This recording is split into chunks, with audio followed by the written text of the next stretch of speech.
Perkenalkan, nama saya Rahel Siaan. Dan saya Fania Oktaviani. Di sini kita akan membahas hereditas pada manusia. Kita akan membahas hereditas pada manusia. Nah, di hereditas pada manusia itu meliputi ada 3. Yang pertama itu ada penentuan jenis kelamin, yang kedua itu ada penyakit dan keturunan, dan yang ketiga itu ada golongan darah.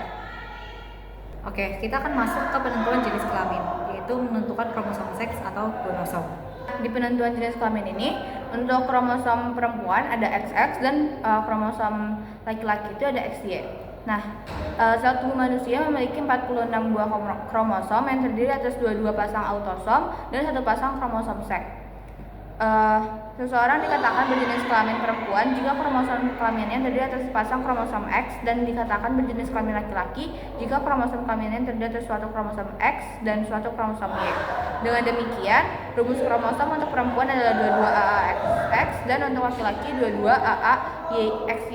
Oke, dalam slide yang ini kita akan penentuan jenis kelamin.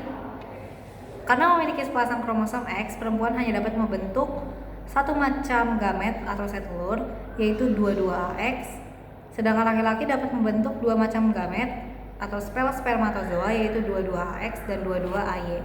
Apabila spermatozoa 22AX membuahi sel telur, akan dihasilkan anak perempuan, sedangkan apabila yang membuahi sel telur adalah spermatozoa AA2Y, 22AY, akan terbentuk anak laki-laki. Ini ada penyakit keturunan. Penyakit keturunan itu dibagi menjadi 2. Yang pertama itu penyakit keturunan karena kelainan gen, dan yang kedua itu penyakit keturunan karena ketidaknormalan jumlah kromosom.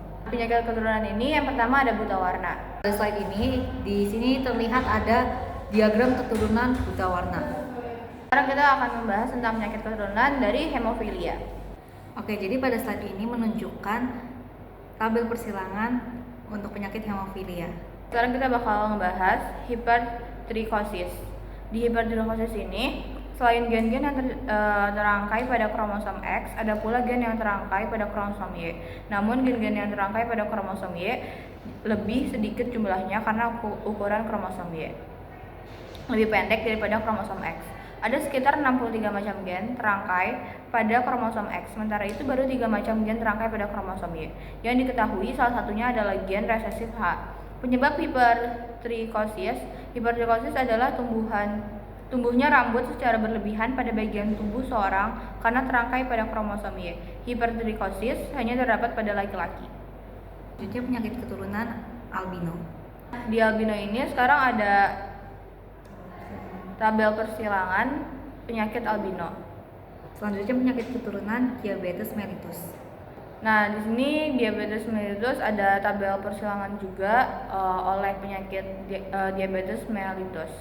Selanjutnya ada penyakit keturunan thalassemia. Di thalassemia juga sama seperti sebelumnya, ini adalah tabel persilangan dari penyakit thalassemia. Lalu selanjutnya ada penyakit keturunan ketidaknormalan jumlah kromosom. Nah, cara menghindari penyakit keturunan adalah lindungi diri dari penyakit keturunan, lalu menghindari perkawinan antara keluarga dekat karena akan memperbesar peluang munculnya gen resesif penyebab kelainan. Lalu menghindari perkawinan dengan orang yang memiliki kelainan mental. Lalu melakukan pemeriksaan tentang asal-usul dan kesehatan pasangan sebelum melangsungkan pernikahan. Yang terakhir, memahami dan memasyarakatkan prinsip-prinsip genetika di kalangan muda. Selanjutnya ada golongan darah.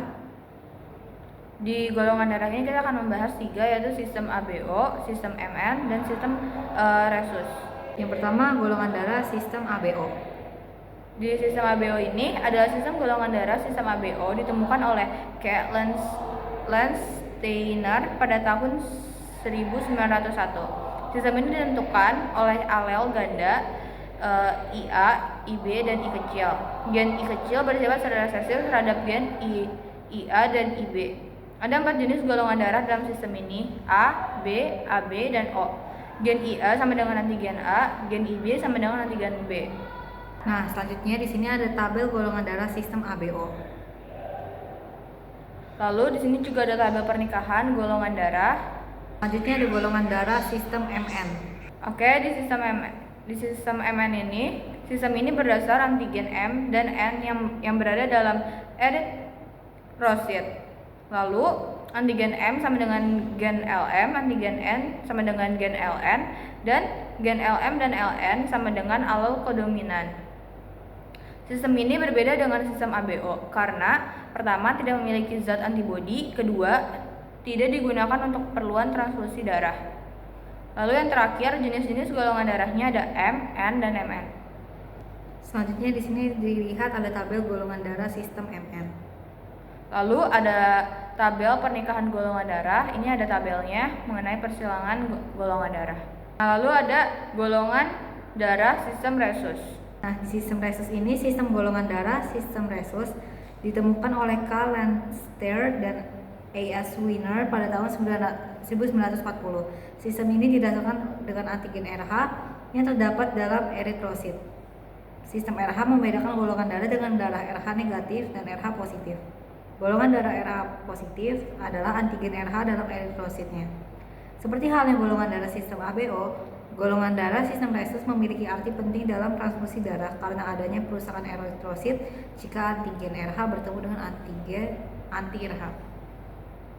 Lalu di sistem Rhesus ini ada antigen R besar, H kecil ditentukan oleh gen R besar dan alelnya gen R kecil. Lalu gen R besar bersifat dominan terhadap gen R kecil dan darah RH plus sama dengan genotipe R besar atau R besar R kecil. Darah RH min sama dengan genotipe R kecil. Selanjutnya ada tabel golongan darah sistem ABO. Lalu ini ada tabel persilangan pernikahan golongan darah. Oke, sekian dari kami mengenai tentang Hereditas pada manusia. Terima kasih. Terima kasih.